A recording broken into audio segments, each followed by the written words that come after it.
All right, I think it's safe to assume that all of us here enjoy living in times of peace, but when it comes to studying history, are you more interested in times of peace or times of war? Times of war. And according to who? Aren't we always in a consecutive time of war? Yeah, I guess more specifically, are you interested in studying the wars themselves throughout history, or is there a broader depth of history that you're more interested in? I don't know, man. In modern history, prefer the wars. Ancient history, wars and culture. There's so many interesting cultural things from ancient history from across the world. I'm culture and history. I mean, war is war. Throughout the ages, it's people killing each other over land or blood or power. I'm more interested in what people have done throughout time to advance civilization rather than tear it down.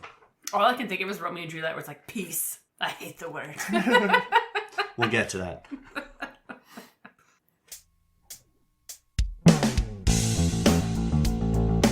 It's a Mimic, the round table Dungeons & Dragons discussion, where you never know what you're going to get.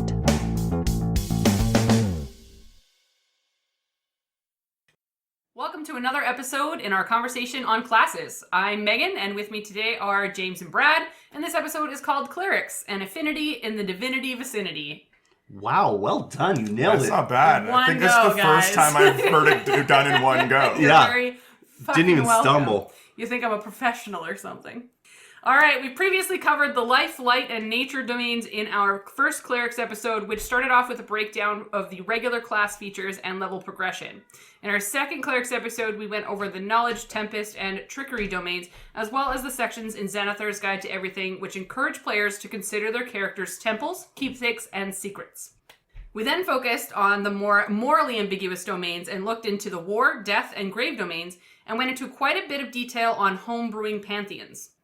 And the last time we touched on clerics, we went over the Arcana domain, Order domain, and Forge domain, as well as the optional variants in Tasha's Cauldron of Everything. You can find these episodes as well as our other class episodes on Spotify, Apple Podcasts, and dozens of other podcast apps, or you can just jump over to YouTube and dig into the entire playlist on classes that we've built there. This episode of the It's Made podcast returns with even more clerics, because Dungeons & Dragons 5th edition has more holy men and women than you can shake a censer at. The panel of Dungeon Masters is going to look into the Peace domain and the Twilight domain, as well as some of the details that most people might not think about when it comes to role-playing a cleric. I'm looking forward to finding out more about these subclasses, but kind of like before we get started, I don't know, do you guys find that clerics are required to be holy and godly, or do you think that they would worship something else? I think they would worship something else. I think worship in and of itself and a belief in something doesn't need to be defined as a god. Fair.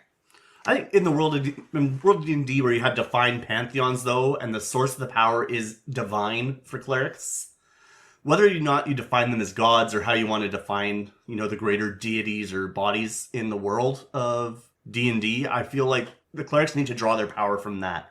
In the same way that paladins draw their power from an oath, right? Something that they draw it from. Clerics is explicitly divine. So by divine, do you think that it's, I guess because it depends on the domain that you're choosing when you kind of choose your path to decide whether you're going to be, neutral good or, actually, lawful good or, lawful stupid, or you could be chaotic evil depending on your domain in my mind. Yeah, absolutely, you could be. Yeah. There's chaotic evil, right? There's gods or deities of all alignments, all areas, all factions, right? Absolutely. In fact, if you go through any of the books that give you the subclasses for clerics, you're going to have a definition of who the deities are that embody the domain. Yeah. Yeah. Right. Absolutely. So at the very least, you're getting cleric domains. So you have to define what that domain is based off of. Yes, I just see it as that domain doesn't have to come from a deity. Okay. Yeah. So it doesn't need to be a god. It can be a concept, essentially. Sure. Like a construct the or belief in the glory of battle, like Athena. Right. Where it's a tactical, logical battle. Sure. Belief in that, and that is what your religion is. Yeah. War should be done logically, Right. with systematic steps and counter reactions. Sure. Whereas other people have the blood and battlefield of war, similar to an Ares type character. Yep. But not Ares, just the blood and battlefield of war. Fair Right. enough. But whether or not they're worshiping Ares, are they still drawing their power from Ares or Athena, right? Well, that goes down to the DM and how you build it. It doesn't necessarily need to...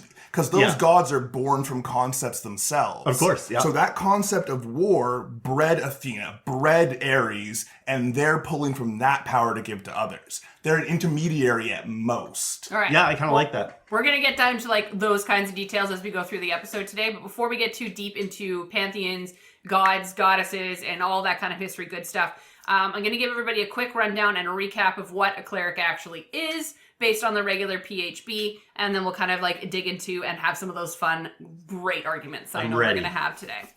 All right. So here is your refresher. The cleric is a devout spellcasting / warrior class. I feel like that's a good definition for them. Their magical prowess comes from the devotion or divine right towards their god, towards usually a god specifically, or some kind of divine power. So where a lot of other magical classes can learn magic or are born into it, or it's thrust upon them in some way, shape, or form, clerics are imbued and granted their abilities from a higher calling or a power. Similar to a warlock. Yes. Yeah, I always view the same two similarly. In my opinion, it's the same deal. It's just when that soul is collected. Yeah. A warlock gets their soul collected right away. A cleric gets it collected after death. They're both making deals. Soul is reaped at some point. Yeah, someone's reaping a soul. Whether you get to enjoy a life with a soul first or not, that's another your story. choice. Yeah. Absolutely. Yeah, I do see the same as similar, but enough difference that I think it... Understandably separate classes for sure, but at the end of the day, in my opinion, I'm with you on that. Same deal. I'm with you. Fair. From stats-wise, they are proficient in light and medium armor, shields, and simple weapons. This is where I say they are technically a warrior. Their saving throws are wisdom and charisma, however, and this kind of tracks as they're a wisdom-based caster when it comes to their spellcasting capabilities. This carries through to their divine domain. Basically, what's a divine domain, you ask? Well, it's your chosen path presented to you by your god or what your belief system ends up being, and basically is what imbues your powers and determines your spell list and your channel divinity abilities, which we'll get into a little bit as well. All clerics do start with the divinity abilities of turn dead, and then at level 5 you get your destroy undead. So the TLDR of that is that you can turn undead. Sorry, turn undead is you basically enforce the undead that are within 30 feet of you to make a wisdom saving throw, and if they fail, they are turned. They are now basically frightened of you and have to spend their turn running away, kind of that whole process. Once you get destroy undead, basically anyone who fails that save ends up being killed. So I have a weird question for you based on that. Do you feel now that we've gotten into like so many different domains in Divinity that it's required that all fucking clerics have this ability? No. Yeah. I mean, I would want to reflavor it for some, because maybe you're not undead that you're turning. Yeah, it's very specific. So if you like pick a domain that like let's think about the grave domain, right? Yeah. Like why is the I think they're the perfect for turn undead. You are dealing with undead. Sure. You're dealing with the dead, and something pops out of the grave you're digging. Yeah, I can just put it but back. You also might want them out, right? Well, but you think you don't have to turn your turn undead. You Yeah. can use raise undead, which is on your spell Absolutely. list. Yeah, and like your classic like life cleric, I can see Yeah. you do have a connection to Yes. life and death. That makes sense to me. But when you're doing other domains, like even in the PHB, like your knowledge domain and other, like why is it required? that Your you have Arcana that ability? cleric. Yeah, I see that, but then you have to pick what particular you're gonna monster have- that's going to hurt, and then you, especially with all the player classes out there, these are going to affect your teammates too. Yeah, You're going to have to start looking into, like, as the intelligence casters ones, where, you're going to attack an intelligent monster, so something like a mind flare. Well, could that attack your most intelligent wizards? Yeah. Yeah, that's a good question. So I think undead keeps it far enough away from almost every player character scenario possible. It makes it simple for balancing reasons. Yeah. I understand why they did it. Flavor wise, though, I'm with you on that, Megan. Yeah. I'd like to see a little more flavor with them. Yeah. They've already taken your channel divinity and made it individual. It'd be nice if they could take your turn or. Well, because you choose your domain at level 1. It's not like you really... It's like a ranger choosing their favorite enemy, right? Yeah. And then all of a sudden you have all these great abilities that really suit the background of the character you've built. And then all of a sudden, but by the way, I can also turn undead. Yeah. Just because of things and reasons. Well... Like, I would understand if you didn't get to pick your domain till, like, level 3 or level 5, like some other classes. But because you get it right away, it seems, in my mind, mundane. Because everything else about your cleric is chosen and guided by the domain that they choose. Yeah. Literally everything that they share stops there. Yeah, that's it. Yeah. So, I don't know. I know, it feels like a touch point for all clerics because there's so many varieties of clerics. Yeah. It gives everyone a For fuck's unique sakes, we're point on where episode you're... 3 of clerics right now. And I don't think we're done. No. No. Never will be. No. If I get my way. Yeah. Clerics be fucked, man. All right, well, what I'm going to do is I'm going to get into a couple of things that really make clerics clerics. And as I mentioned, there are certain things that we don't necessarily always take into account as DMs or as players that really imbue what makes a cleric a cleric. And sometimes they get forgotten, sometimes they get lost. And the first one in my mind, when I first think of a fucking cleric, I think of their holy symbol. Mm-hmm. So a lot of the times, so basically just to run it down. So classically, this is a symbol or representation of your god or your belief system, classically carved into your shield or worn as a trinket that acts as your magical channeling device. Mm-hmm. So technically, and some DMs are very strict about the fact that this has to be worn, held, or it has to be attached to you in some way that you can actually harness the power of your god. Mm-hmm. I feel like this is something that is constantly forgotten about. Like spell components. Very much. So I feel like this is the equivalent of a spell component bag for like a wizard. Absolutely. Yeah. Like the holy, like, because don't get me wrong, the first thing you're gonna do is slap it on your armor chest. That's part of the reason too, right? If it's a necklace worn or something on your shield, you almost always have it anyway, so you don't think about it. So in the moments when you don't have it, you forget that you don't have it because you always have it. Absolutely. Yeah. Which I think could also, if your DM remembers, make some awesome role playing. Yeah. I do remember like one time I was playing a cleric and I had to have my holy symbol on me, and then I did the classic, it's on my piece of armor. Mm-hmm. And then I upgraded my armor. And then I had to go through the process of finding somebody that would rip the symbol off and like put it on. So I was without my holy symbol. Yeah. Yep. Because I wanted the armor bonus. Right. But I was without my holy symbol. Like it was that so weird. You couldn't cast any of your cleric spells. Exactly, right? Yeah. So I kind of had to like figure out, it was one of those weird. Anyways, what I would like to do is I want to roll dice. All right. And I'll ask you a question here. 13. 12. 9. All right, so James, you're first. What do you think would be a unique way to display your holy symbol as a cleric? Brand. Yeah. Mm-hmm. Right on their face. On their Nice. Amazing. Yeah. I like that. Plain and simple, shows the devotion for your god or your deity or whatever. That's very you. That you're willing to throw your body into agonizing pain to show them you are devoted. Yeah. That does sound very you. It does. It's very chaotic. I enjoy that very on brand. Yeah.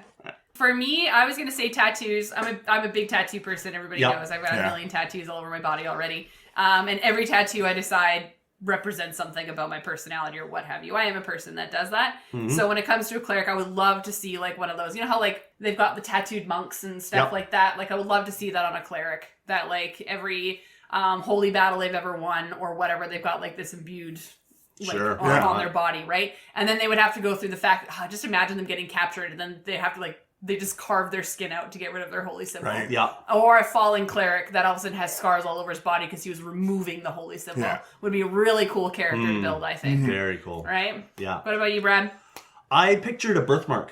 Oh, cute. Right? So somebody who is set apart from birth by their deity or by their domain. Yeah. Right? They were born into it. Or groomed into it. Or groomed, You really adopted the darkness, but I was born into it. Right? Because we picture a lot of clerics as kind of either adopting the faith at some point or having a major life event.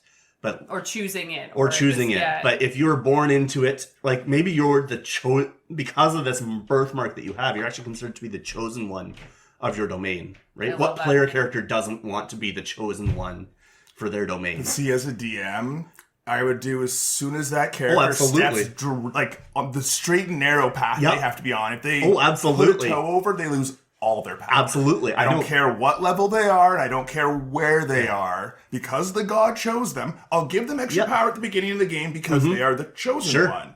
But as soon as they step off, they lose everything. Yep. And the birthmark disappears. Yeah. No, I love all of that. Nothing back. Yeah. Like, when you pick something like that, it gives so much more richness and depth to a character. And often having things taken away like that, or having to be forced into this position. Yeah. Because, I mean, I don't know. The players I've all played with have always played their characters so far from their backstory, and just, this is what I feel like doing in the moment. Yeah. So to have that as a DM to say, hold on a second, like, is it worth it? Yeah. Oh, I love that. I love it. Or the fact that it's like a tattoo that has, like, in my mind, I'm thinking, like, 3 strikes. Yep. And it just, like, slowly fades. And then eventually, once all, like, 3 parts or, like, 5 parts or whatever they choose, then that's when you lose your abilities. Yeah, right? I like it. That's Would really they be able to sacrifice parts for additional power in the moment? Talk to the warlock. Do the same people. More specifically, talk to the warlock's patron. It's basically the guy's neighbor. Like, Yeah. Same god, different. Hey, Dave, can I borrow your guy for a second? I need something. Oh, my Lanta. All right, the next thing that comes to mind immediately if I think of clerics is the use of gods. Yep. So something to consider and remember is that in D&D there are many different planes and hundreds of gods to use at this point. So it is usually definitely up to your DM's discretion or just the kind of world that you're in that will help you decide what kind of direction to go and what gods are available to you. Don't do what I did where I just made up a god and threw it at Adam. And then he had to rejig his whole... Yeah, I didn't think gods were going to be used in the game, and then for some reason they were like the focal point. Oh, so you were new. You gave Adam a So god. you were I new. did. I was very new. It was my first. That was your fault. It was my first campaign with Adam, and Yeah. I That was gave your him fault. yeah. Luckily enough, I did give him like what did I pick? I picked Mimir, which is a real Okay. god. Okay. Yeah. So like he just pulled from that. Yeah. And so it was a simple fix, but I did not technically pick a. One of his deities. Yeah. And he was just like Megan. I'm like, "Ah." Yeah. If you're playing in homebrew, talk to your DM for your deity. Make sure it's on the Absolutely. list. Right. So in my mind also, prayer is something that comes right along with that. And something I wanted to talk about with this is that it may look different in D&D than it does in the conventional, like, westernized religious aspects of what prayer looks like, right? For instance, a cleric may worship many gods and utilize prayer from one god to another depending on their needs. So, like, for an example, like, let's say they're praying to the god of war for luck in a battle to come, or praying to the goddess of fertility to hence luck on conception for someone in the party, or whether or not you find a cleric in a town and that's their job is to bless families, like that kind of stuff, right? Or even to the goddess of death to ensure safe passage from someone who's passed. Yep. Right? So the gods tend to walk plainly on the earth sometimes, depending on what plane you're playing in. So in some cases, they're actually present in the lands, shall we say. So taking those things into consideration, when we think of the mythology standpoint, do we think that D&D gods are actually true gods, or do we think that they're just deities that worship and imbue power? Like, what do we think about that? I think they're deities. Yeah. I don't think they're true gods. No? No. Fair. Do you think that some are gods, some are deities, or do you feel like very strict that I they're think all some deities? are approaching the realm of godhood, but I don't think any have achieved it. Fair. Something that Adam did really great as a DM, because now I've learned that he loves gods in games, was he did do a very good chart of what gods were in what order Yeah. for us based on the planes, so that when we were dealing with and interacting with different folks, we kind of knew what level of god we were dealing with. But I do agree, I don't think that all things that are considered god, especially when you're thinking of a cleric and what they are worshipping, not necessarily always a god. It might be a deity, it might be like one of their followers that you're now worshiping because you look at them like they are godly because they're like the number one in your clan or whatever. So I feel like there's a lot of different tiers when it comes to this. Like if you even think of westernized religions, of course, there are different tiers. You have your acolytes, you have your whatever, right? So you have your priests, you have your all these things. So, and I feel like everybody's going to worship at the different levels, right? Especially in D&D. Everything's in our hierarchy somewhere, shape, or form. Someone's above everyone. Yeah. So it just makes sense. What about you, Brad? I think you guys have kind of captured my thoughts on it fairly well. The only thing I would add to that is I think there probably is a god or a couple of gods but we just don't know who they are. Especially if I'm making homebrew, I'm going to be setting a god or two who are overall, and they probably don't even care. They might not even know what's happening on this plane. But they exist, right? At most, I would see it that way, that like as we are to an ant colony, what we call gods in D&D that we're saying are deities is essentially we're the ants to them. Then there's a capital G god. Yes, I would even go intermittent them. to that, where there's kind of the person who's taking care of the ant colony who actually cares about the ant farm. They've got a little ant farm on their table, and they actually care about the well-being of the hives. And there's a few of them who are fighting over, factions in that hive and fighting for them. And then above them, right? Yeah, absolutely. This tiered system, and it goes all the way from people who care about you to people who don't even know you exist, to people who don't even know that the people who care about you exist. Yeah. I can imagine like something happening where you're a cleric worshiping a god. That god has no idea you exist because you're actually taking the power from their acolyte. Yeah. Like, you know what I mean? Like, it would be such an interesting piece to actually meet your god, and they're like, I don't know who the fuck you are. Yeah, who are you? Never Like, heard of I you. have been taking power from you for years. Like, I'm Pulls sorry. out a big list, Yeah. starts flicking through it. No, you Name's haven't. not on the list. I don't know who you're taking power from, but it ain't me. Yeah. Yeah. No, I absolutely love that idea. Yeah, let me go find the warlock again. All right, that being said, so do we have any words of wisdom for DMs or players about how to role play with a cleric who's always praying without it getting stale?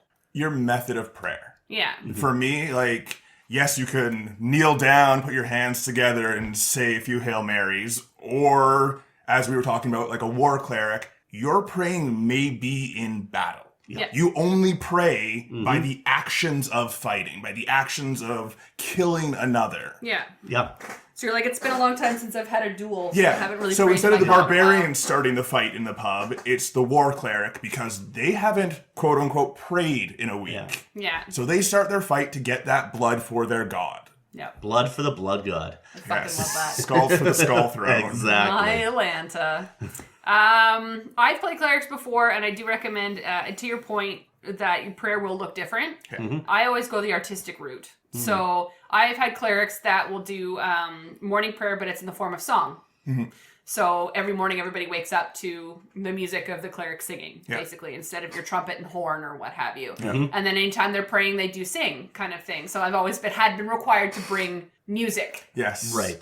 to like give the mood of what the prayer Definitely looks like. used that before with a party of all clerics, and we did Gregorian chants. Nice. Our DM hated it because we didn't tell it beforehand. We just pulled out a sound system and just played it really loud. Oh, I fucking love We're that. like, and we're in the middle of the dungeon. We start chanting. I did one that was, and this was in my L5R campaign, where she was not necessarily a cleric or a holy person, but her way of calming herself was through dance. And she was the Ojimbo to an actual like cleric kind of guy who his action was prayer. So they had a constant process of scene where he would sit in prayer and she would dance around him.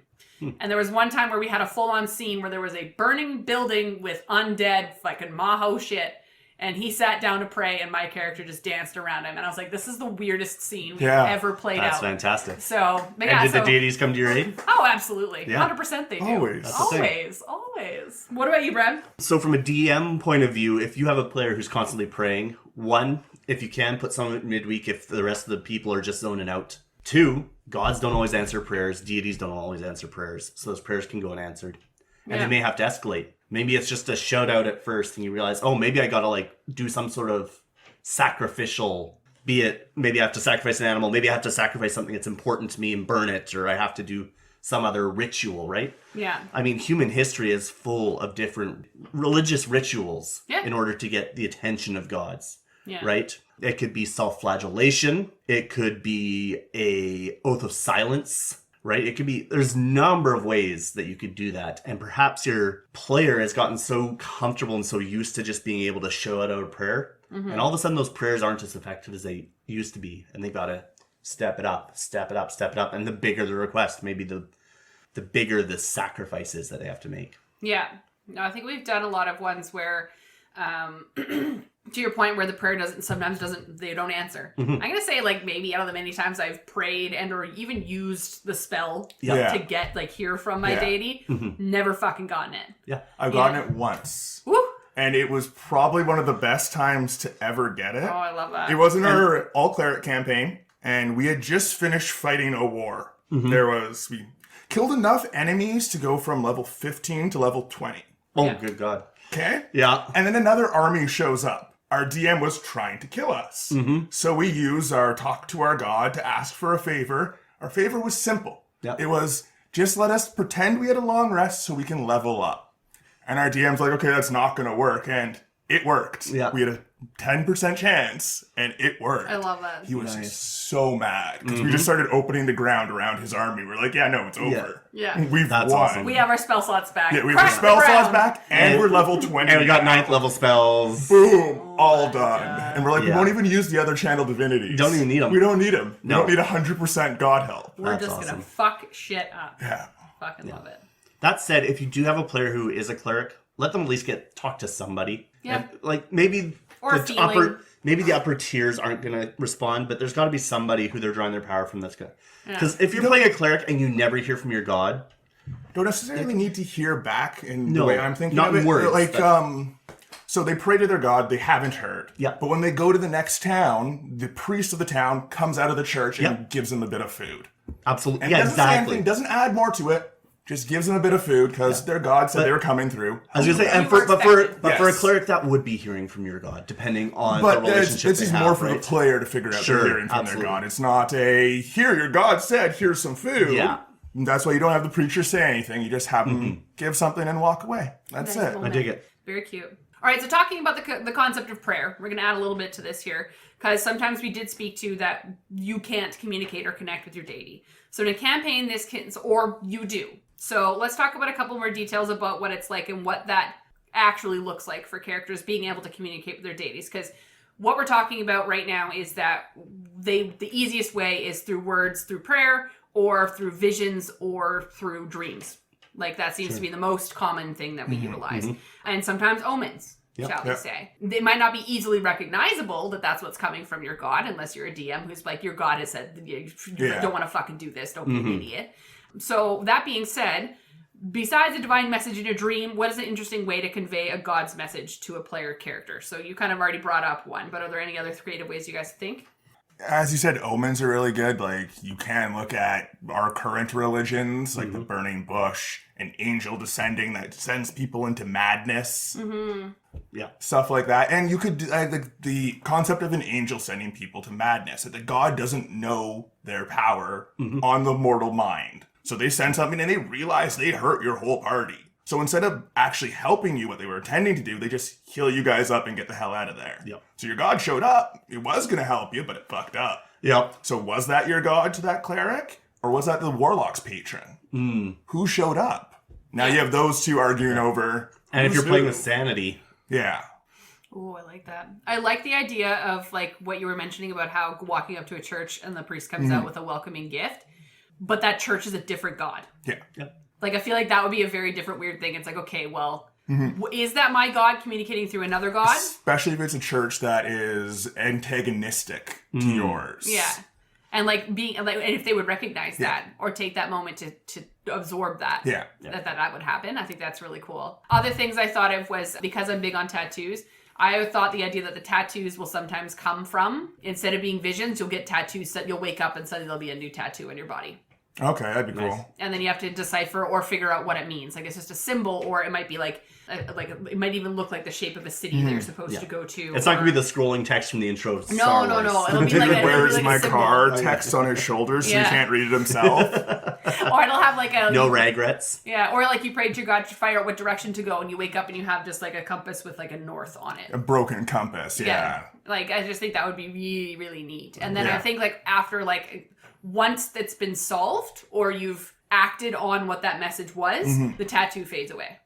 So like you go north and you're on the right track, then the tattoo starts to fade and you know you're on the right way. That was what I was kind of considering.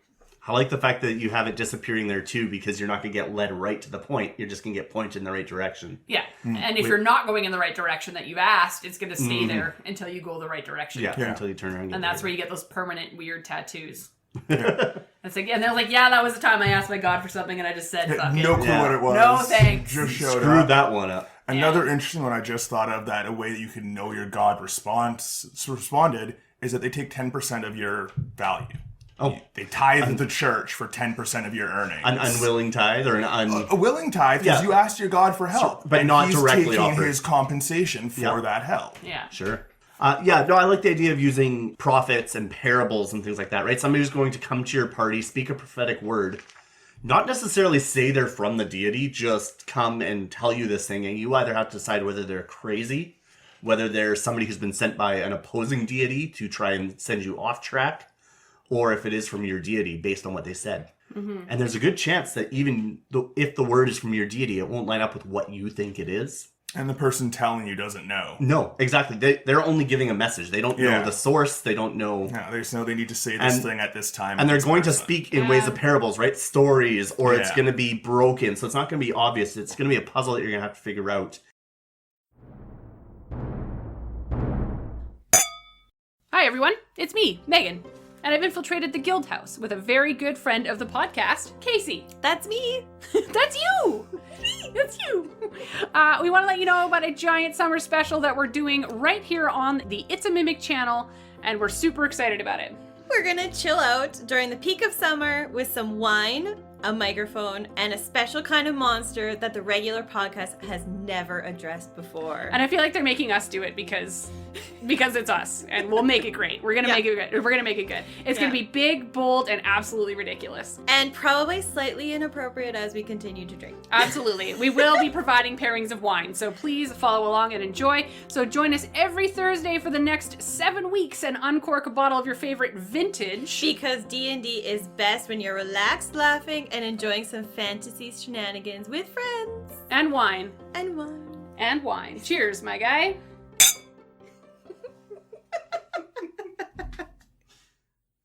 All right, so we do have 2 subclasses to cover today, as I mentioned. So 2 of you folks roll off and see who gets to go first. That's a 4 for me. 5. You win with Wow, a you win with 5. a Well 5. done. All right, James. Get you into it. first. What do you got? Okay, I've got the Twilight Domain Yep. from Tasha's. So, direct quote from the book by Tasha. I can't believe I'm writing this, but I think I could get behind a faith focused on mood lighting and evening wear. I can see why Adam gave this one to you. Right? Mood lighting. Aesthetic. I like it. I actually really love that quote. It sounds pretty. So, it's similar to all the new Cleric domains coming out. They have their own unique flavor to them, kind of just making them a bit special. If you go see the art from Tasha's, is actually some of the cooler art. Yeah.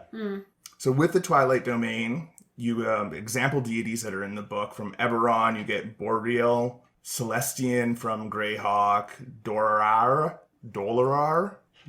yeah. sure, Dolorar from Eberron, Helm from the Forgotten Realms, and there's several more. So the Twilight Domain spells for the spell list for the clerics. At first level, you get Fairy Fire and Sleep. Third level, Moonbeam and See Invisibility.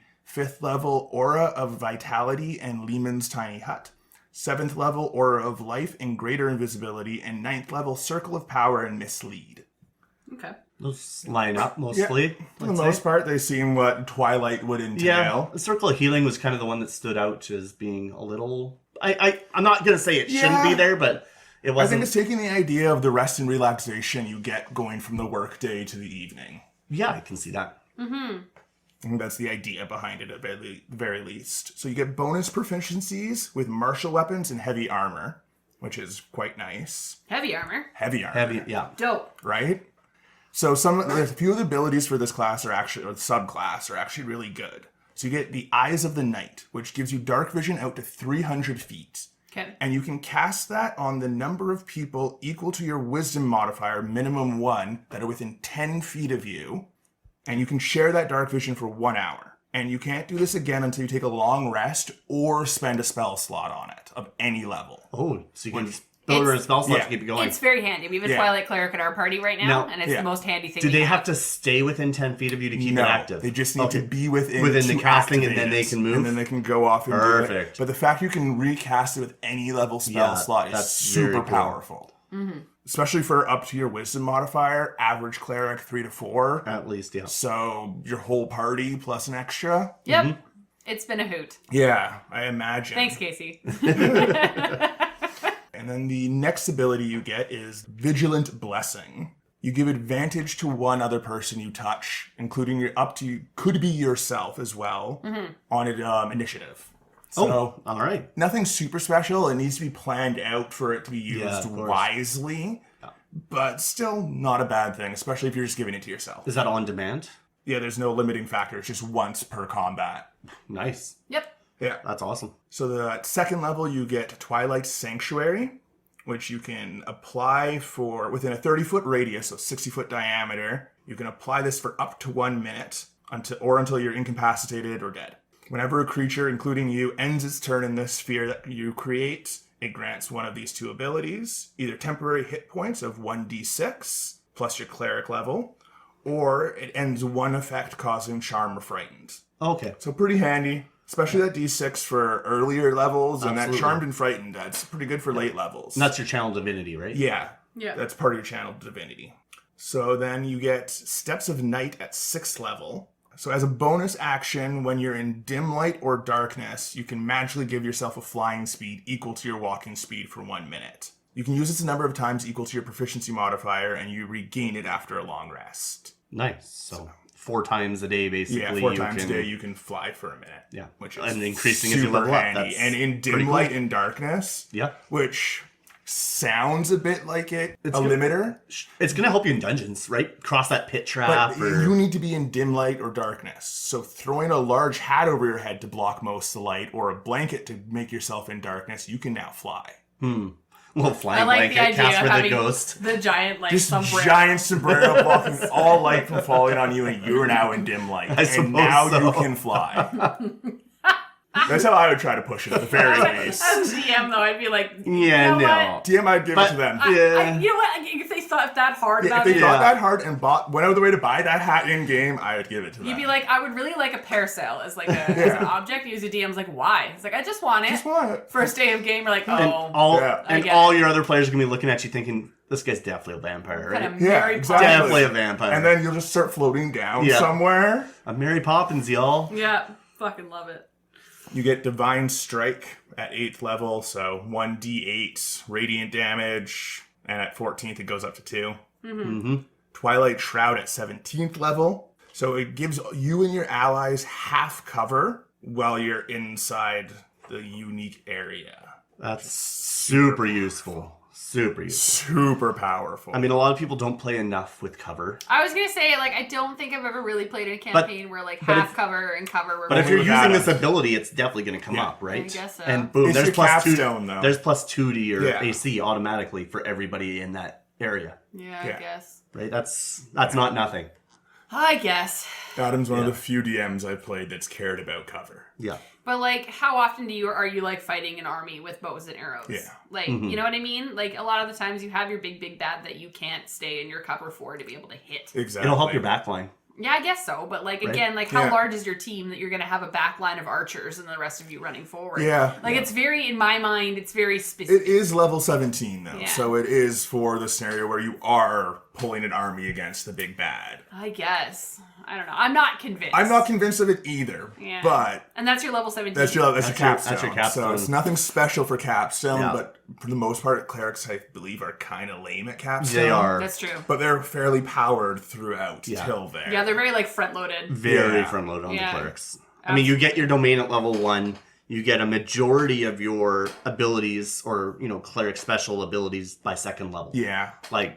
And then your next one comes at 6th. So you take a 6th level dip or a 2 level dip, and you've got a good. Yeah, exactly. Love that. All right, let's roll some dice. 12. Well, nat 1. I win. 5. I have to answer my own questions. I love this. Go for it. All right, so basically, I kind of want to ask you guys' thoughts on like what stats or race or background or something that you feel really synergizes well with this build.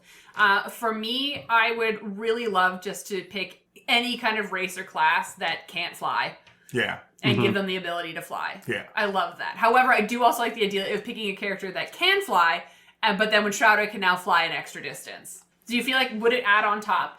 Like if you chose a, Actually, Rules is written, no. I don't know. I feel like out of combat, I would allow it to happen. out of combat, I would for sure. Because Yeah. it says it gives you a flight speed equal to your walking speed. Yeah. So it's not saying it replaces a current flight speed, but it doesn't say it adds to it. But out of combat, I'd give it to them. Yeah, I feel like that. In combat, give me a good argument the session before, and maybe. Yeah. Yeah, rules is written. I don't think I could allow it. I think it would drive me nuts. Flight speed is already the bane of all DMs when your players have it. Like, you have to plan specifically around that now. Weapons.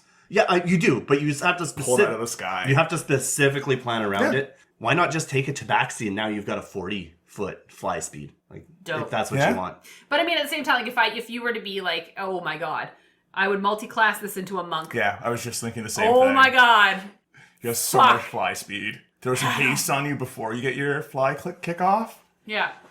Answers mine. Yeah, yours, Okay. James. What you got? Kalishtar. Yeah. Ooh, Yeah, I like it. I feel like it fits Ooh. in the theme of Twilight perfectly. Yeah. I agree with the non-flightless bird getting a fly speed because I find that hilarious too. I believe we talked about that with the Penguins being Kuatoa able to last fly. one. Yeah. Yeah.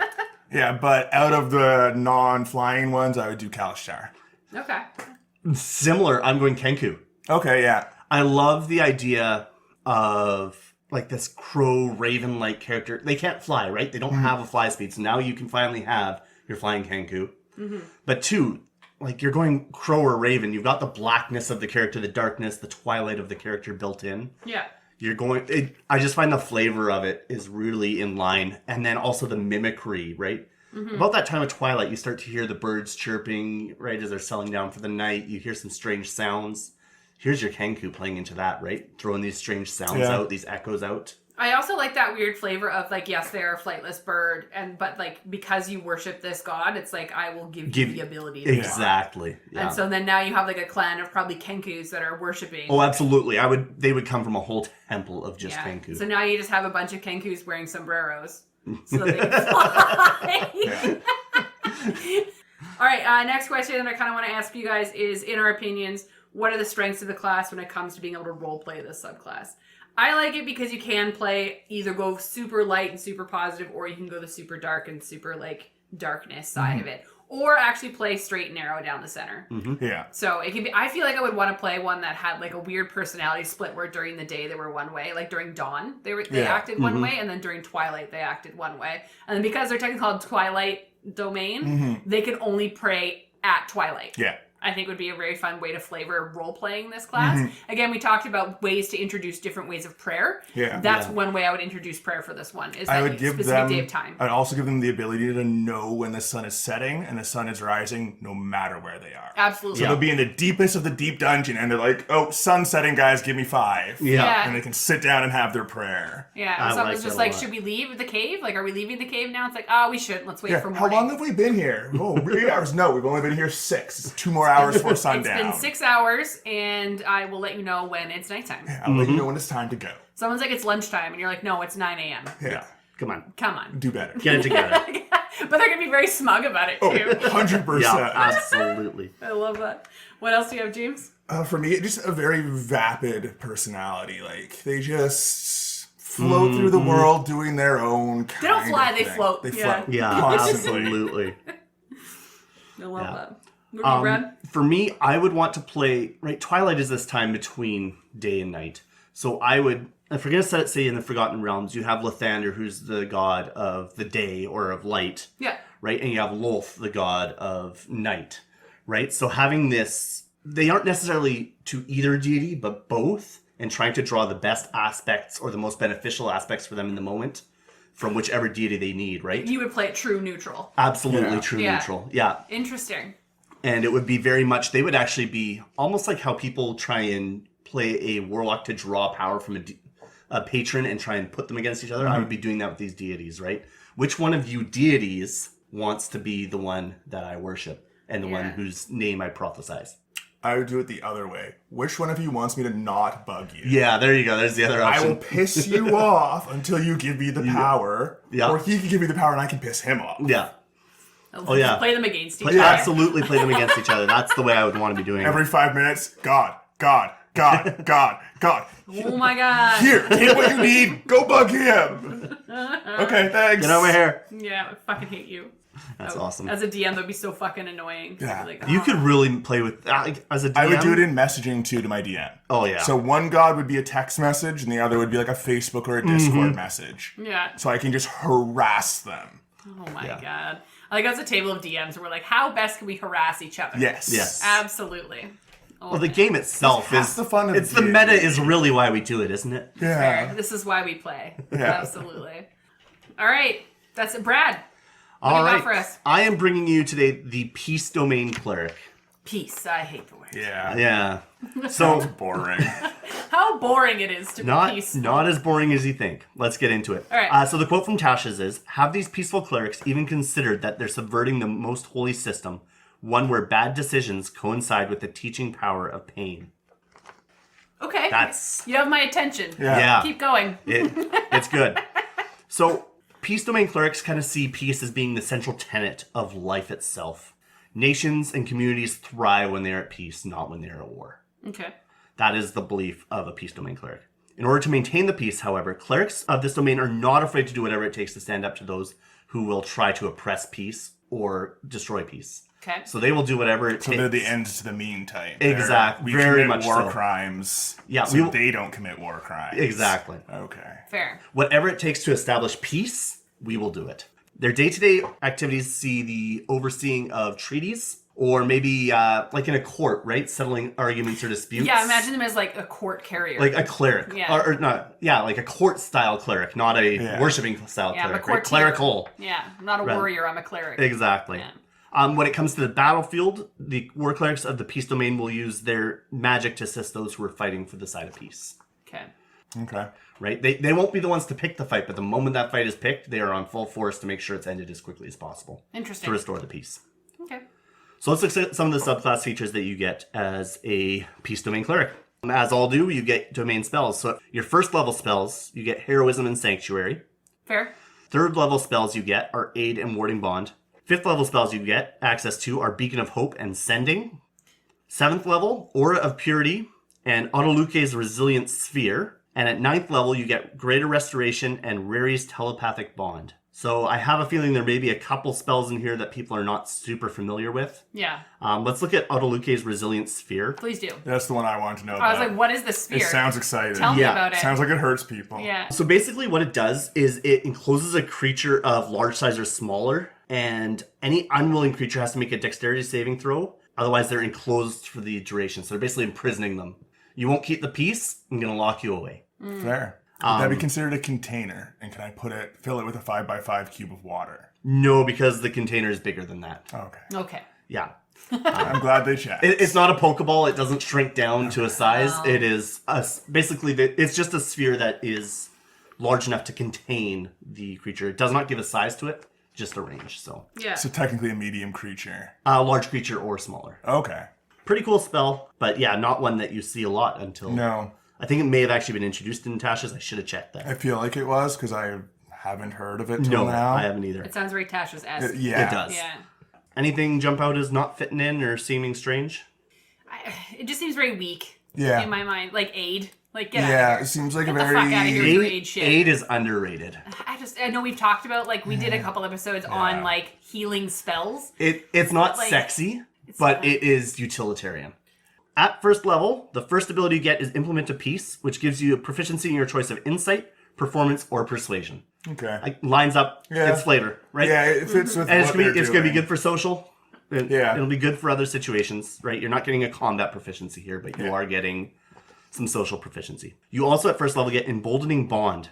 This ability allows willing creatures who are friendly to each other to add D4 to any attack roll, ability check, or death save.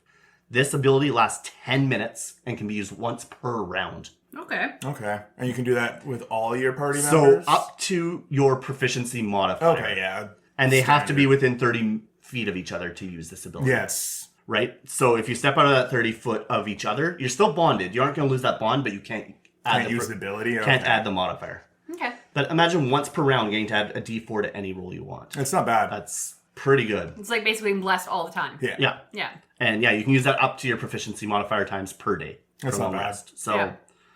like at first level when you're starting, that's 3 people that get this, and you can do it 3 times a day. Like if you're in more than 3 combats at first level, not likely. So it's going to be pretty constant. And it's good for 10 minutes. Yeah, What it's combat's pretty going to good. last 10 minutes? Especially at low levels, No, where it's- this will have a bigger effect. Absolutely. Yeah, big deal. Also those are the 2 first level. At second level, you get your Channel Divinity feature, which is Balm of Peace. As a piece, Bomb? BALM. Balm. Lip balm. I heard bomb. Yeah, of I heard peace, bomb and of I'm like, peace. I'm I'm like, sorry. Balm Didn't of we Peace. try that in the 1940s? I am interested. Yeah. As a Peace Domain Cleric, your Channel Divinity feature allows you to freely disengage a foe and move up to your movement speed. So it's just, as an action, you get a disengage, Okay. and you can move up to your... Nothing too exciting there. Yeah. However, when you're moving, you aren't going to trigger any more attacks of opportunity. So even if you pass through somebody's space, right? Disengage just gives you the one freebie. This one you can actually run through people's spaces. And here's why it's important that you get to do this. Every friendly creature you move within 5 feet of during this movement gets 2d6 plus your wisdom modifier worth of healing. What the fuck? Yeah. So What level is this? Second level. So you were talking earlier about a monk with the Twilight Domain. Fucking Put this on a right. monk. Put this on a Tabaxi monk. You Holy are running across shit. the field. Oh, think about that. Tabaxi Monk with your Tabaxi run, as well as hasted. Yeah. And then you throw that on, you're going, here is 120 feet? the only catch. It can only be applied to each character once. So you can't like run in circles around Once somebody. a In, out, day. in, out, It's in, like out. when you've cast No, it. once per a long per rest? action. Oh, per action. Right, but this is your channel divinity, so Yeah. you're only going to have equal to your proficiency modifier, I believe. So this times level, per day. Yeah, so it's but not that's a- still 3 times a day. You can just run around, and anybody Yeah. you get within 5 feet of, boom, here's your healing. That's dope. Also, I was crazy? thinking that these ones aren't these ones are a little more squishy, right? These ones aren't built to be Yes, battle. correct. So like being able to move around is also Yes, a really large benefit for absolutely. you. Yeah. Okay, cool. I All like right, it. that's your second level ability. At 6th level, you get Protective Bond. So this is just like your Emboldening Bond. It actually has to be applied to the same people. But on top of now getting that D4, you also have the ability that if somebody else that you're bonded to takes damage, and you're within 30 feet of them, you can teleport beside them and take that damage yourself. So let's say Okay. somebody gets up in your wizard's face, starts mashing on them with a hammer, and your paladin's bonded to them, is within 30 feet of them, they can instantly teleport to their side and take that damage. So anyone you're bonded with can Correct. take damage for anyone else you're bonded Yeah. with? Okay, that. Okay, yeah, the way you described yeah. it sounded like the weak, squishy cleric was going to jump and Yeah, take the- it. No, away. was No, going to do that. anybody can do it. Yeah, So okay. I anybody I who's wasn't sure. I'm bonded. like, I'm not doing that as a No, cleric. the I'm bond- sorry. yeah, no, the I'll bonded heal you characters. after your hit. That's right. Yeah. no, the bonded characters. So yeah, if your paladin's Okay. bonded to your wizard, you Yeah. can go in Or and your take that fighter or hit. your And barbarian. will Exactly. it be based on their AC for that attack? Or No, if this it is- this hits, is- this is it the now damage. hit. That's and right. Someone else is So this taking is the it, event okay. of damage. So you're basically taking damage on someone You're else's behalf. automatically taking the damage. Okay. Yeah. All right. Potent spellcasting is your 8th level ability. Again, every cleric either gets potent spellcasting or what was the one that you had for the Twilight? The melee yeah. attack. So in this case, you get to add your wisdom modifier to cantrip damage. Cool. Yeah, At 8th level, that's yeah. plus Whatever. 4 damage guaranteed. Worth it. It's not nothing. And then your capstone at 17th level is Expansive Bond. So the other 2 bonds that we had, right, Emboldening and Protective, the range was 30 feet, is now doubled. You have 60 feet of range. Okay. And that ability I said where you can step in and take the damage on someone else's behalf, you are now resistant to that attack damage. The person that's The taking person that takes the damage. Whoa, that's Okay. pretty cool. So, Yeah. again, now your barbarian doesn't care. This Like, does read more. if your barbarian is raging, that's not going to help him, but everybody No. else, it's going to be really useful. Yeah. So when I said support, I really meant Yeah, it's support. near pure support. Right. Yeah. When we look at the flavor of these guys, right, we get a lot of taste of, like if we're drawing from real life, this is more monkish to me. I think this would Yeah. actually work really well as like a way for a monk. Yeah. Seems very meditative in a way. Yeah. Yeah. And again, the spell, there's a few features here that obviously it has to be a cleric, but the Yeah. flavor of it is what we would kind of look at monks from today as being, right? Fair. Very much taking something for someone else, supporting others, helping promote the ways of peace, right? Yeah. This is very much this is your religious. Yeah, I can see that. Well, let's discuss it. So Sure, yeah. let's roll some dice and ask some questions. Sounds good. I got a 14. I finally rolled higher than a 10. 4. 14. Oh, it's Roll roll off, off, gentlemen. James. 9. 14. 14 again. Oh, All right, James, All start us right, up. so you let us know what stats, race, background. What do you think actually synergizes well with this build? Half-blind kobold thinks everyone's a dragon. That's why he helps. Just thinks he's a dragon. Thinks everyone else is a Rawr. dragon. So he's like, I'm going to help them because I'm a kobold that follows dragons. That's really cute. I love that a lot. That's fantastic. So the first thing I thought of when you started talking about this, I'm like, it just sounds like someone that's trying to butter up everyone to be protected. I'm like, Absolutely. oh, that's a kobold. Yeah, that's true. What about you, Ben? I mentioned Tabaxi earlier for that move speed because it just Absolutely. like if we're talking pure stats min-max, Tabaxi's a good shout. Flying speed's not really going to help you here. I originally went that way. I thought it's not really the benefit. And I thought about halflings. As far as love a good flavor goes, halfling. I always love a halfling, and there's something about just the peaceful nature, right? The wanting to help, the hospitality, right? Halflings are known. lore deep in my heart makes them vengeful evil creatures. I assume they're all out to get Sorry, you. but what creatures in your lore aren't hateful and vengeful? That's a good point. Fair enough, fair enough, fair enough. okay. Yeah. But yeah, like in the lore, right? They're into hospitality. Yeah. What class better embodies that than a peace cleric? I guess so. I don't know. I read these and I would like to read it on the darker side, much like James would, and I would love to do a drow as Yes, one of these. that'd be another good one. And they would be a pompous son of a bitch. Yep. Have to be. Yeah, because they would just be gliding, and again, they don't fly. They just glide around. So Yeah. when their running speed is like a glide. Yeah. like it's like they're like Smoothly fly it over the smoothly ground. flying everything, just Very pristine graceful. 24/7. And then if they help you out, it's I'm doing this as a favor and you owe me. Yeah. you owe me and you owe my god now. So I'm here to help you, but you now must pay penance to me. You're keeping the peace at a cost. You are keeping the peace at a cost. Absolutely. Peace ain't free. Yeah. Absolutely. Peace. I hate the word. Yeah, Peace, absolutely. love, and plants. All right. In our opinion, what is a strength of the class when it comes to being able to role play? James, what do you think? I think this actually is heavily dependent on the type of game you're playing. Yeah. If you're playing you're all power fantasy, all superheroes, I think this is the worst class you could pick. Because you will feel gutted. You will not be able to do the damage your party does. You won't be able to even heal them the way they need to be healed in a game like that. But if you're playing a very roleplay heavy, a very cooperative heavy campaign, it's probably one of the better classes. Like when everyone's really actually fulfilling their role Absolutely. and not just doing what they please. Yeah. Absolutely. I feel like if you're going to go into this and like, I want to play D&D and fight some shit, this is not your for you. class. No. This is very much a support. Yeah. I am here to be a part of the team. Yeah. Kind This is of a play narrative-heavy character type, in my opinion. Well spoken. Yeah. Very much so. All that kind Where of stuff. there's going to be a long story. There's going to be a lot of talking, sitting around, figuring things out, helping out the local person to help your campaign further along. Yeah. Yeah, I like that. What about you, Brad? I'm very much in that camp of these are going to be your face of the party. This is going to be your bard replacement. You don't want to play a bard, but you want to support. Your courtier, yeah. Yeah, look at, right, here's your cleric who can also support the party heavily. I just saw a post the other day talking about a party that refused to fight anything. So their DM threw a unintelligent dragon at them. It was basically like a construct dragon because like they can't talk their way out of this thing. This thing just wants to.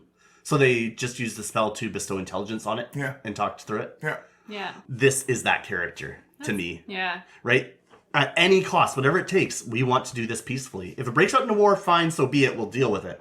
But at any cost, we want to avoid We conflict. keep the tease, yeah. I don't know. I thought about what it would be like to add one of these into your campaign as a DM, as like an NPC, and it would be really good if you had a table of players that weren't necessarily getting along, or but then again, players that get along, but their characters don't get along. Yeah.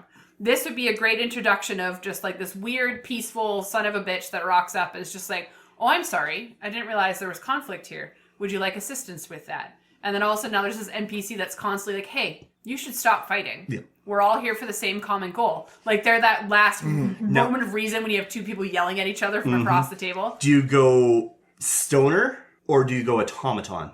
I heard. Is this person a robot who's like, we must keep the peace at all costs, monotone? Or is this, hey man, just love each other? So when you man. said stoner, I assumed you meant stoner, but I was just like, are we talking like Yeah. like stoner, or like what are we talking about? Yeah.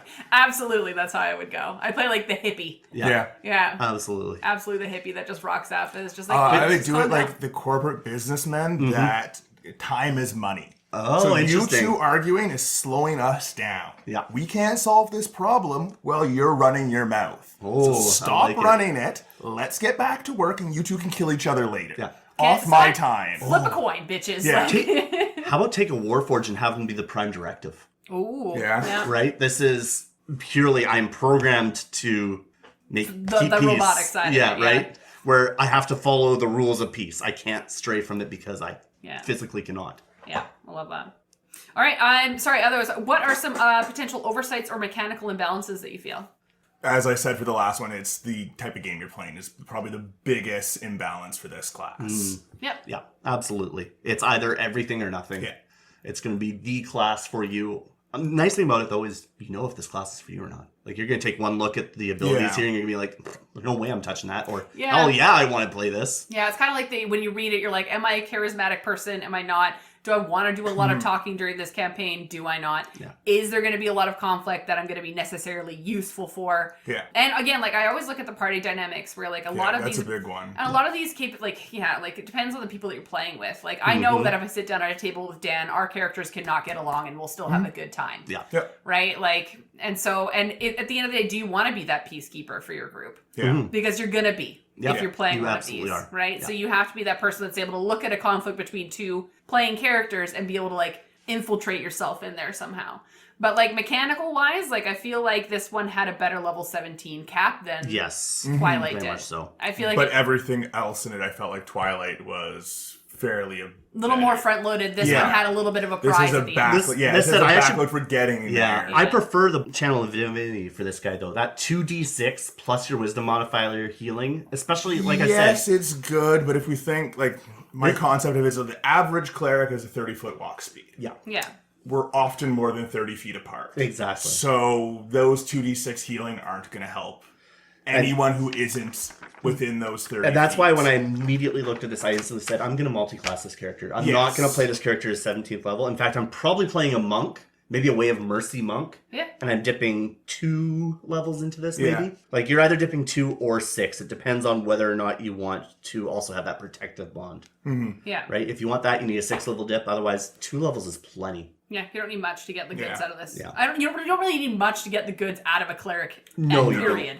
Because they're so front loaded. Yeah. Yeah. I But think this they're one built to be especially. multi-class, yeah. Yeah, they're built for the parties that no one wanted to play a support character, and now they need a cleric because everyone keeps dying. Yeah. So here, take 2 levels, 4 levels of cleric, Yeah. and you're good to And you're go. good to go. Yeah. Or you, as a DM, you introduce one to help keep your party alive. Yes. But they only pop off their divinity in times of like dire need. Yeah. Right? Like you're at the ends of your whims, and all of a sudden this cleric like zips around and heals everyone. Yeah. And then you're up for another round. Yeah, without right? movement, that ability is pretty useless. Like, it's not useless, but it's not great. It's another. But the moment you put some movement on that, that is Yeah. over. Like, we want to talk about power balance. This is one of those spells that it's either meh or Yeah. it's holy crap. But again, it depends on the party, because sometimes you'll have a party of fucking barbarians that are all in one goddamn spot. Yeah. Or you have the party where you've got a barbarian over here, a rogue over here, a fucking wizard in a tree, and you're like, okay, well, I don't have 300. Yeah, you have to Yes. pick who you save, especially when everyone's at death's door. Yeah, if everybody's failing So, like, death saves everyone's right now, failing death saves, and I need to pick who is most likely to fail their roll. Yeah. Yeah. Who's got good dice today? Whose Yeah, dice who's are got hot? good dice, I'll leave them alone. Yeah. Yeah. You sit pretty. You enjoy your time. Yeah. Yeah. Love it. So check us out on Instagram, Facebook, and at Reddit at @it'samimic. You can send emails and questions to info@it'samimic. Mailbag questions there, questions for the other DMs about other stuff, bugging Adam about how we say things wrong. That's a big one. All to the info@it'samimic or Reddit. I'm the worst for saying things wrong. Oh, all the time. Yeah. I usually just push through and hope no one notices. Yeah. That's it. Just, you gotta pretend like you know what you're doing. You got, that's the only time I'll ever say this, take inspiration from Dan. Don't ever take inspiration from Dan. Act like you've outta been there here. before. Fucking love it. All right, what we're going to do now, folks, is we're going to do one final roll. And I want to hear some creative builds or some creative thoughts about how you would play yourselves one of these subclasses. I got 13. 12. 2. My dice are cold I today. get to God, go we're not actually first. playing. Yay! I would do a variant human Ew. with the one we just talked about. What the fuck was that? The peace domain? Peace domain. Yes. And the reason for that What is feet are you taking? mobile. Yeah, hell yeah, you are. Absolutely. To be useful on the battlefield, obviously. Yeah. To take utilizations and their capabilities, that's how I would play that. However, how I would want to roleplay this and build this as a character is they would be a courtier. And the only reason why I'm obsessed with courtiers is because I do play a lot of L5R, where there is a large structure of there are courtiers that are not damage characters, and there are characters that protect them that are damage characters. So I would almost want to play a campaign where I'm partnered up with someone, and this person's my Yojimbo, and I'm here just to keep everybody alive and keep the peace in the party. And I, as a person, would love to roleplay a character like that because I have roleplayed characters like that before. And I've now been accustomed to a lot of DMs that do play very political campaigns or campaigns that do utilize goddom and other like tiers of deities and all those kinds of things. Back in like maybe my early 20s when I first started playing D&D and it was just dungeon crawlers, this would not have interested me. Yeah. But now that I'm a little bit more skilled in my role playing and I'm a little bit more skilled in like, and I've found groups of people that would enjoy having a character like this at the party, it's something that I would love to dig into. Especially when you get to kind of pick and choose what god you are helping and to keep the peace, right? Because in my mind, I always like to dig into the fact that yes, clerics and yes, paladins are meant to be lawful good and they're these deities of divinity, but who's to say that your god isn't fucking Tiamat? Yep. Yeah, what's Absolutely. good? Yeah, and Whose definition of good are you who following? are we helping? Yeah, it's just peace. Yeah. Right? Yeah. And peace Not to conflict. Tiamat is this. Yeah. So, and this is what I'm going to do, and this is what I'm going to bestow. And like, even if I didn't have the ability to partner with another player and have myself like a Yojimbo that would protect me, I would find the strongest player at the table and be like, here's the barbarian, I'm going to stay close to this character. And then that actually brings in the ability for you to make friends with the people at your table. Yeah. Because you realize your weaknesses, and you're just like, okay, but to keep the peace and keep myself alive, I need to part myself with this person and make friends with them. Yeah. And keep the peace. And that's a good way. My strategy for being not a very strong player at a table has always been attach yourself to another stronger player. And I feel like this fits right into that piece of advice as well. Yeah. So, but that's me. For me, very similar. I would love to do the piece for that aspect, but I don't have a party I've played with that it would be fun to play with. Yeah. Most of them are either power gamers or fairly antagonistic to the party, so Yeah. it's not fun to play with them in a class like that. So I mean, if you got antagonistic, there's your piece, right? Yeah. You want to I put them 6 feet under when they're too antagonistic. you antagonize the antagonizers Yeah. if you're the peace guy, right? Yeah. I do love the fact that you'd be a lawyer, though. Yeah. Yeah. Like Oh, running in, absolutely. slapping your briefcase down. Right? Objection. Yeah, hearsay. Hearsay. Objection leading. Like, those are your abilities and your Yeah. powers. You don't actually use spells. You just spout random lawyer bullshit. Big bad guy attacks. Objection! Yeah. What? Hearsay, you can't do that! So, what is it, Ace Attorney, whatever the Yeah. fucking game was? Yeah. That'll just be your counter spell, right? Yeah. It's objection. Objection is your counter spell. Oh my god. That's Who would the awesome. god be if you were to be a lawyer? Any lawful god. It could be For either me, side. I think the peace cleric gets power from whatever god is supporting who you're giving peace to. Okay, yeah. Yeah. So you're going in to help Ares' area, he's giving you power that day. You're with Athena next week, she's giving you power. Ooh, a rotating Yeah, god. every Yeah, oh, god you absolutely. help, they give you the power. I love So you're that. not to one god, you are to peace. To and peace whatever is god your- is solving that peace, you get that power. I would love it if you were because technically, because you'd be a lawyer in my mind, you would be for hire. Yeah, essentially you are. So they would be like Ares would be like, oh, I heard that this guy was fucking dope. I'm gonna hire But this you're not guy. a senior lawyer, you're a junior Yeah. getting sent out by your firm. You're an associate. that's yeah, your firm's just like, you go over there. We're playing Acquisitions Incorporated. Oh my god. There's actually a lawyer Yeah. option in Acquisitions Yeah. Incorporated. Oh, I didn't know that. Oh yeah, this is all coming together. I love that so much. Yeah. How cute. Brad, what do you got for us? Awesome. Well, you guys both went peace, so I'm gonna go Twilight just to mix it up. I'm gonna make a sparkly. No, I'm not gonna make a sparkly vampire. Oh my god, please. Oh god, now I just want to play like a Twilight. The Twilight clerics and all the Her name's gonna be Bella. Yeah, 100%. No. Dye my hair brown. No, we talked earlier about going the true neutral path. That's really the character that I want to build, Yeah. right? This character who's divided between two worlds, right? The world of the light and the world of the dark. They're not truly at home in either, but they're also welcome in either because they draw from both. Yeah, they like walk in both planes. Exactly, yeah. So walking in that in-between space, Yeah. I think there's a lot of opportunity for role play there, wherever it comes, because you're going to be in conflict with both sides, but you're also going to be, they're going to be looking for you to join them against the other side, whatever it may be. So I really like that concept. I think it gives you a lot of opportunity to really kind of play with the character. Yeah. And you have to walk a tightrope, but at the same time, you have leniency. I wonder if you like, and this would have to be like a strong player, but I think it would be really cool to implement that at Twilight when you have that ability to walk both areas. That one moment, like that split second of the day, whatever god reaches out to you at that moment depicts her personality the next day. Yeah, oh, Yeah. absolutely. And you do roll like a something d6 evens odds, depends what god is operating you that day. So you either are so again you're neutral. You're Yes. the only time you're neutral True is neutral. at Twilight. Yeah. And like And that's when you're at your truest. That's when you're yourself. yeah. You And get a Jekyll and Hyde situation going. what a great visual that would be too. Like to be the players at your table watching that at Twilight, this person for a solid like 5 minutes. Yeah, and you sit there wondering who they're going. You don't, like, after you've gone a few days, you've seen them go back and forth. You're like, okay, I know what's going on here. What are we going to get? Yeah, and you have two different names too. Yeah. Like I would do like that would be a really good like split personality kind of thing to play out.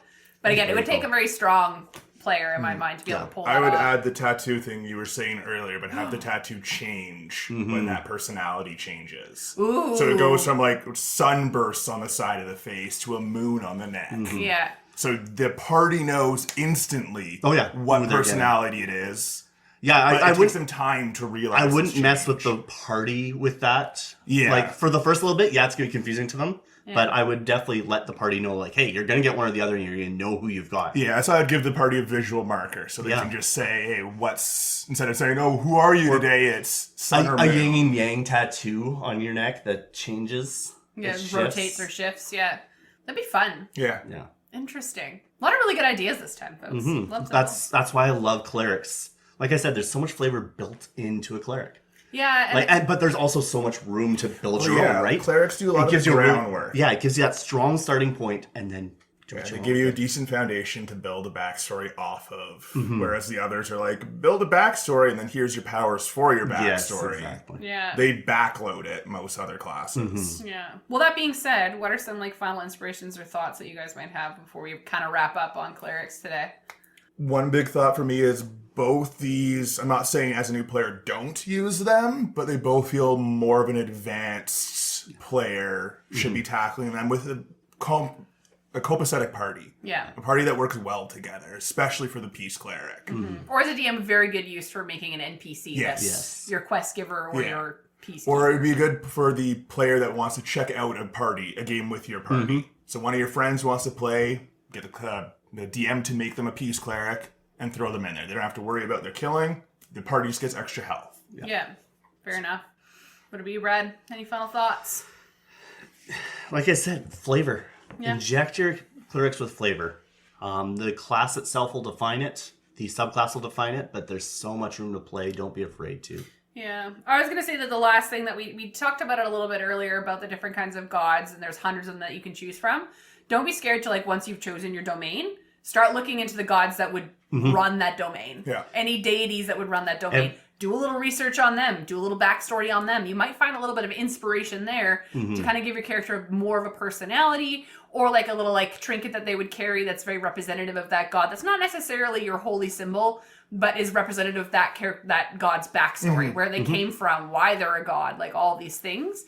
And like I always find that because they're such religiously spoken characters, why not talk about your god? I feel like as a cleric or as a paladin or someone who has a connection to a higher deity, they don't talk about their deities enough. No, you should be spreading the name of your deity. Yeah, and not in like a pretentious way, but more in a like, this has been my life study. Yeah. Right? Like if this fucking barbarian's allowed to talk about how many swords he can carry in one day, I kind of want at the campfire to tell a story of my god, and you become like a storyteller. And these, because they are a little bit more charismatic and they read a little bit more like you would want to be able to role play more, this cleric I feel would be one that would want to speak about their god and want to have those chats and be like, well, this is why at Twilight this happens. Let me tell you the story and the history of my devotion. And then it gives your players, and it gives a little bit more of that, again, interpersonal characters at your table talking to each other.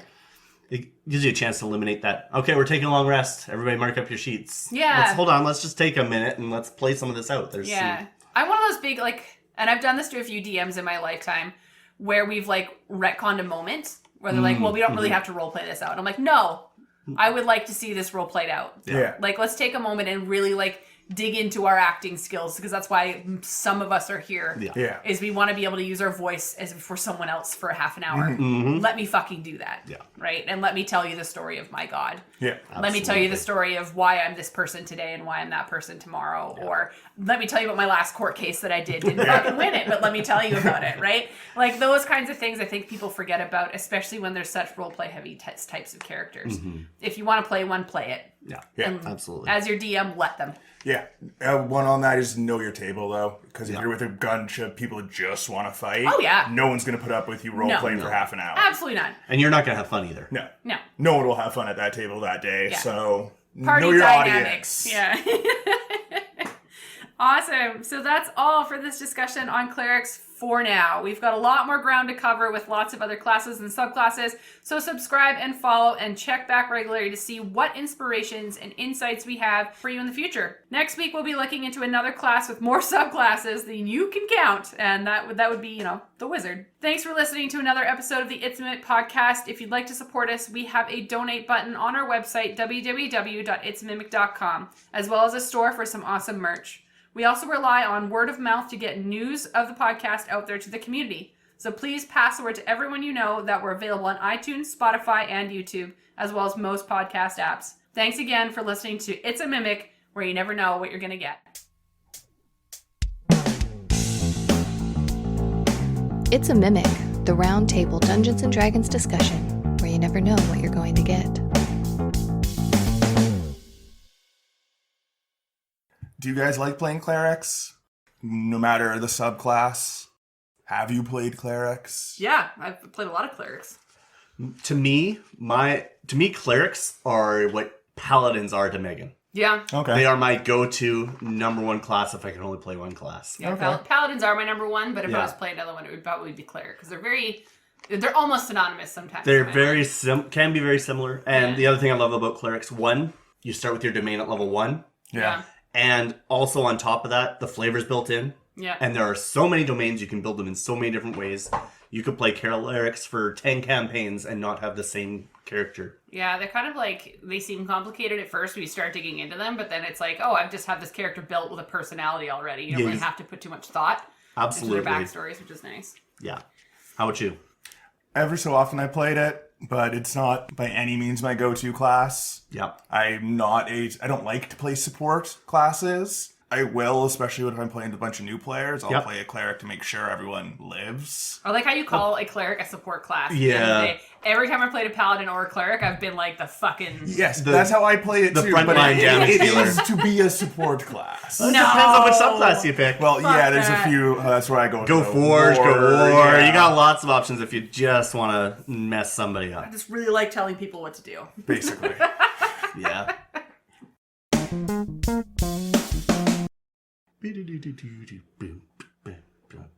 Do you have the theme? Do you have it memorized? I edit so many. Oh yeah, you're an editor. Yeah. I was like, oh my god, sir, That was impressive otherwise. dedicated. Returns the even more clerics with no, that's so close. You know what? You got to that whole paragraph. We'll give you this one, no problem. So when we take this into consideration, again, we'll roll. Do we want to keep same, or do we want to roll again? We can keep You're the slipping. DM. Yeah, Keep it you're- going. Oh, how fun for me. All right, we'll keep the same initiative because we're kind of in the same area. Give me those damn atom puzzles. Stupid atom puzzles. The only atom puzzle I ever had was a potion of alchemist fire in the face. Great. Yeah. Nice. What a great puzzle that is. What a great puzzle that was. And then he killed our whole party. He gave us one that had a And he was a countdown player. on it and a button that reset the countdown. All you had to do was wait for the countdown to stop. Could anybody wait?